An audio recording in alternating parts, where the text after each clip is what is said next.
Hello everyone, you all are welcome in our channel Physixia Magic. Today we are going to start force. आज हम पढ़ेंगे force के बारे में, बल के बारे में।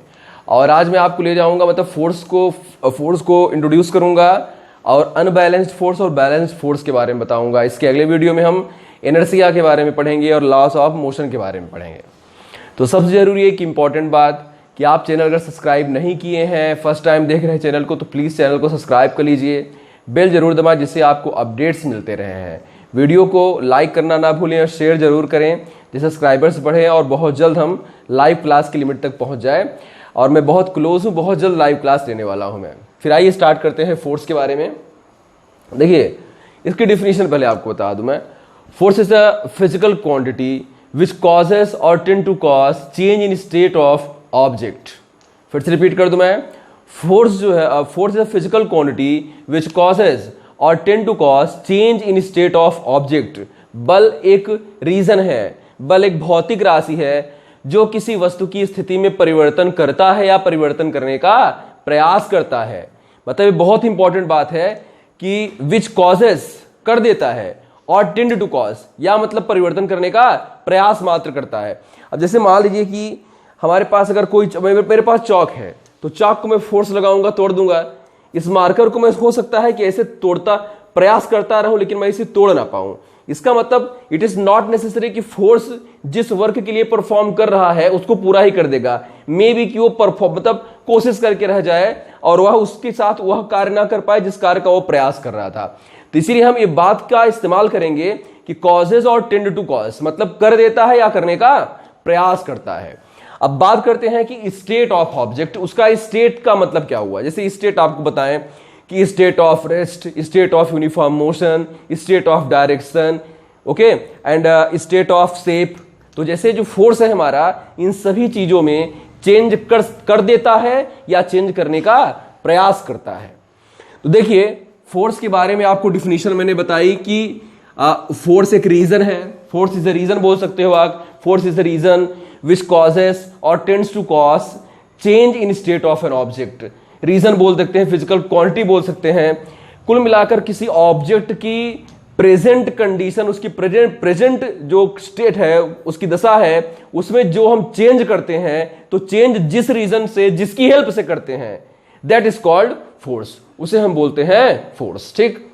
अब जैसे हम 9th क्लास में है तो अगर हम 9th क्लास का फोर्स पढ़ रहे हैं तो उसमें थोड़ा सा हमको इंट्रोडक्टरी पढ़ाया जाता है बस।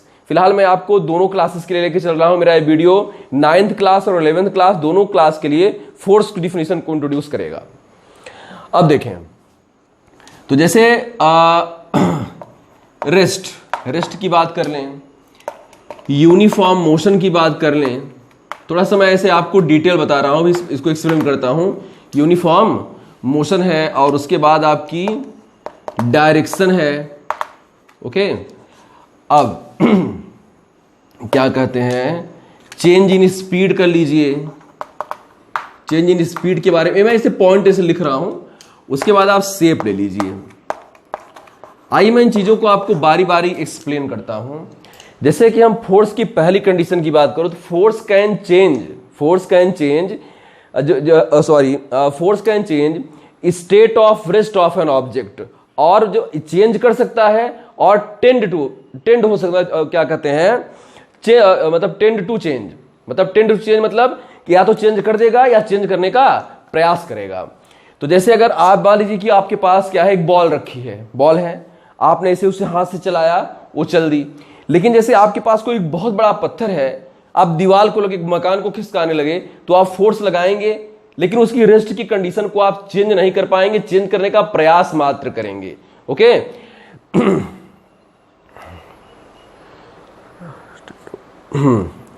उसके बाद आ जाते हैं कि मोशन पे कर लेते हैं। यूनिफॉर्म मोशन या मोशन ले लीजिए। जैसे फोर्स क्या करेगा, अगर कोई ऑब्जेक्ट मोशन में है तो उसे रोक सकता है या रोकने का प्रयास कर सकता है, एफर्ट करके रह जाएगा। एग्जांपल देता हूं मैं आपको। जैसे एक मूविंग बॉल है, कोई बॉल है, वो चाह रही थी, आपने उसे हाथ से पकड़ के रोक लिया। बॉल आई थी, आपने हाथ से पकड़ के रोक लिया। लेकिन क्या आप बुलेट को रोक सकते हो? या मान लो बहुत स्पीड से आए तो एक लिमिट के अंतर्गत आप जो है मतलब उसके फोर्स को एडजस्ट कर सकते हो, रोक लोगे। लेकिन हो सकता है कि आप कोशिश करके रह जाओ लेकिन वो रुके ही ना। तो यहां पे कि अगर कोई चीज मोशन में है, मतलब यहां पे यूनिफॉर्म है, इसमें आपको समझा दूंगा स्पीड वाले में। यूनिफॉर्म वर्ड जो मैंने यहां पे लिख रखा है, इसको मैं आपको इसमें समझाता हूं। अभी यहां पर हम सिर्फ मोशन की बात करेंगे। रेस्ट में था तो मोशन में ला सकता है या मोशन में लाने का प्रयास करेगा, और अगर मोशन में था तो उसे रेस्ट में ला सकता है या रेस्ट में लाने का प्रयास मात्र कर सकता है बस। अब देखिए डायरेक्शन, जैसे कोई ऑब्जेक्ट है और किसी डायरेक्शन में मोशन में है, मान लीजिए केसेस जा रहा है तो फोर्स है, जैसे मान लीजिए कोई बॉल ऐसे जा रही थी, ठीक है, आपने किया क्या कि ऐसे बॉल ऐसे चली जा रही थी, आपने हल्का सा पैर लगा दिया, उसकी डायरेक्शन चेंज हो गई। मान लीजिए उसकी स्पीड उतनी ही है, स्पीड उतनी ही है, जैसे सर्कुलर पाथ होता है, सर्कुलर पाथ पर कोई मोशन हो रहा है, तो यहां पर जैसे देखिए इसकी डायरेक्शन ऑब्जेक्ट की यहां पे है, फिर कुछ देर बाद डायरेक्शन यहां पे है, फिर कुछ देर बाद डायरेक्शन यहां पे है, तो इसका मतलब और उसी स्पीड से चल रहा है, वो उसी स्पीड से चल रहा है। जैसे आप यूं समझ लीजिए जो हमारा मून है, चंद्रमा हमारा, वो हमारे अर्थ के ऑर्बिट में ऐसे ऐसे रोटेट कर रहा है, ठीक है, घूम रहा है वो, तो उसकी डायरेक्शन ही तो बार बार बदलती है। इसका मतलब जो हमारी अर्थ है हमारे मून पर एक ऐसा फोर्स लगा रही है कि सिर्फ उसकी डायरेक्शन को बार बार चेंज कर रही है। तो यहां पर जो फोर्स है हमारा, मतलब डायरेक्शन को चेंज कर सकता है और टेंड टू चेंज, या मतलब चेंज करने का प्रयास करेगा कि मतलब चेंज हो जाए बस, ठीक। अब देखिए change in speed, change in speed, यहां पे मैं आपको यूनिफॉर्म मोशन के बारे में समझाता हूं, ठीक। यूनिफॉर्म मोशन का मतलब यह हुआ कि जैसे का an object is moving with speed of 10 metre per second, it means that it is travelling 10 metre in each per second. अब देखिए अगर कोई ऑब्जेक्ट है वह 1 सेकेंड में 10 मीटर जा रहा है, ठीक, तो बताओ उसकी स्पीड 10 मीटर पर सेकेंड हुई, तो ये उसकी यूनिफॉर्म स्पीड हो गई। अब जैसे फोर्स अगर आप लगा दो, जैसे आप बाइक चला रहे हो 40 की पे आप बाइक चला रहे हैं, तो आपकी जो 40 की स्पीड है वो आपकी यूनिफॉर्म मोशन हो गई, ठीक।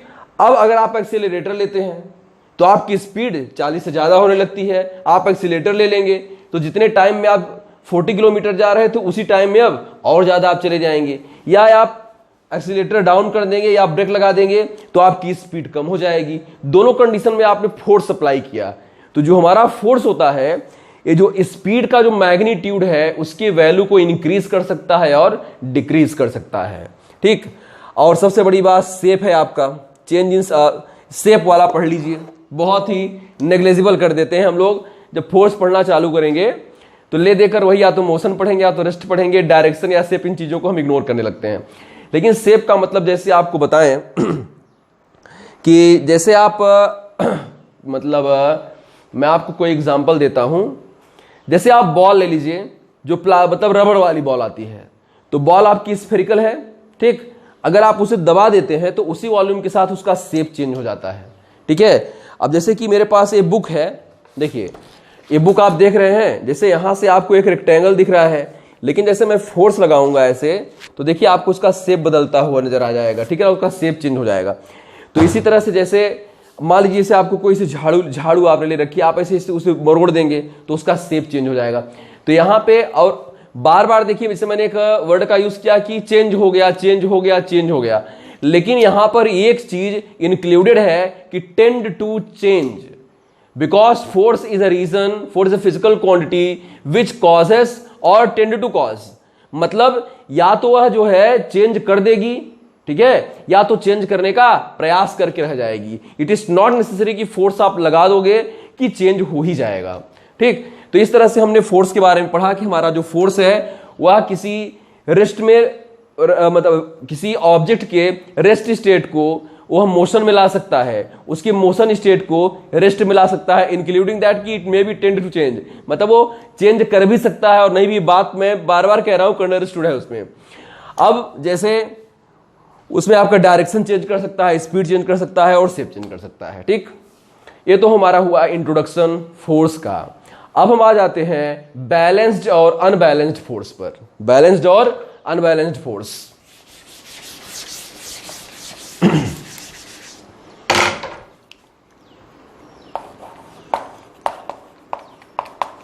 Balanced and unbalanced force. देखिए एक बहुत ही साधारण सी बात, एक्सीलरेशन आप जानते ही होंगे। एक्सेलरेशन के बारे में मैं आपको अपने पिछले वीडियोस पे पढ़ा चुका हूँ। वेलोसिटी में पर यूनिट पर सेकेंड जो चेंज होता है that change is called acceleration. Okay, जैसे आप डिफिनेशन तो रटे हुए होंगे कि rate of change of acceleration with respect to time is called acceleration. But आपको इसका जो फिजिकल कंसेप्ट होता है प्रैक्टिकली भी समझ में आना चाहिए कि एक्सेलरेशन होता क्या है। ये एक्सेलरेशन प्रोड्यूस कहाँ से होता है? This acceleration is produce by actually force. ये जो एक्सेलरेशन और जो आप जिसे मंदन बोलते हो, जैसे ब्रेक लगाते हो ना तो मंदन लगता है, रिटार्डेशन। तो जो रिटार्डेशन होता है ना, it is also acceleration but negative acceleration. तो जो मतलब जो हमारा चाहे स्पीड बढ़े चाहे घटे, बोथ आर द एक्सेलरेशन। जो चेंज आता है पर यूनिट टाइम में, उस चेंज को हम एक्सेलरेशन ही बोलते हैं। लेकिन उसी नेगेटिव एक्सेलरेशन को, नेगेटिव एक्सेलरेशन मतलब कि अगर एक्सेलरेशन वेलोसिटी को डिक्रीज कर रहा है then acceleration is called negative acceleration and negative acceleration is called retardation. उसे हम रिटार्डेशन बोलते हैं, मंदन बोलते हैं।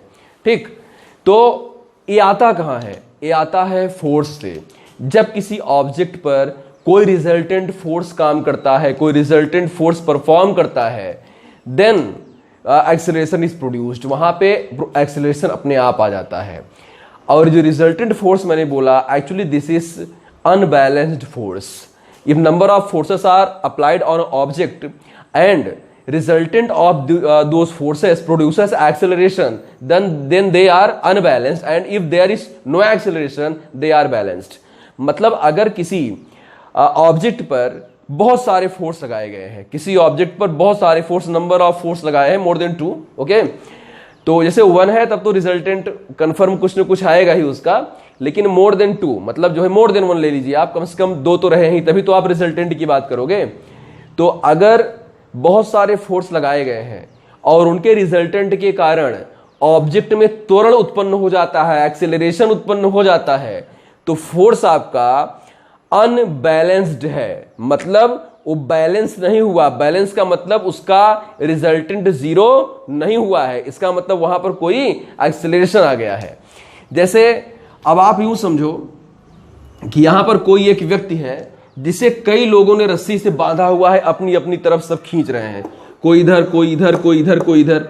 तो मे भी कि हो सकता है कि यह फोर्स इसको डिस्ट्रॉय कर जाए और यह फोर्स इसको डिस्ट्रॉय कर जाए और वो रिजल्टेंट फोर्स कुछ ना फील करे और आराम से अपना चल रहा है। ठीक है, तो ये जरूर ऐसा होता है कि किसी ऑब्जेक्ट पर बहुत सारे फोर्सेस लगे होते हैं, इसके बावजूद उन सभी फोर्सेस का जो मतलब रिजल्ट आता है ऑब्जेक्ट पे 0 चलाता है। 1 मिनट।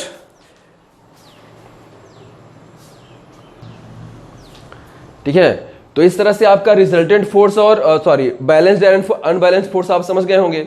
तो बैलेंस्ड फोर्स का मतलब यह हुआ कि उनका रिजल्टेंट जो आता है वो कुछ होता है और उसकी रिजल्टेंट कुछ भी नहीं आता, 0 आता है और कोई एक्सेलरेशन ऑब्जेक्ट पर प्रोड्यूस नहीं होता। ठीक, और अगर अनबैलेंस्ड फोर्स है तो उसका रिजल्टेंट जो है आपका कुछ न कुछ आएगा और बॉडी में अपने आप एक्सेलरेशन आ जाएगा। ठीक है, अगर रेस्ट में है तो एक एक्सेलरेशन के साथ चलना चालू कर देगी। चल रही थी यूनिफॉर्म मोशन से तो इसकी स्पीड बढ़ सकती है और घट सकती है। There are many condition. तो इस वीडियो में हमने फोर्स को इंट्रोड्यूस किया और बैलेंस्ड और अनबैलेंस्ड फोर्स के बारे में पढ़ा। जो हमारा नेक्स्ट वीडियो होगा इट इज अबाउट एनर्सिया, उसको हम एनर्सिया के बारे में बताएंगे और बहुत ही बढ़िया मतलब टॉपिक आपका होगा। तो फिर मिलते हैं नेक्स्ट वीडियो में, तब तक के लिए थैंक यू।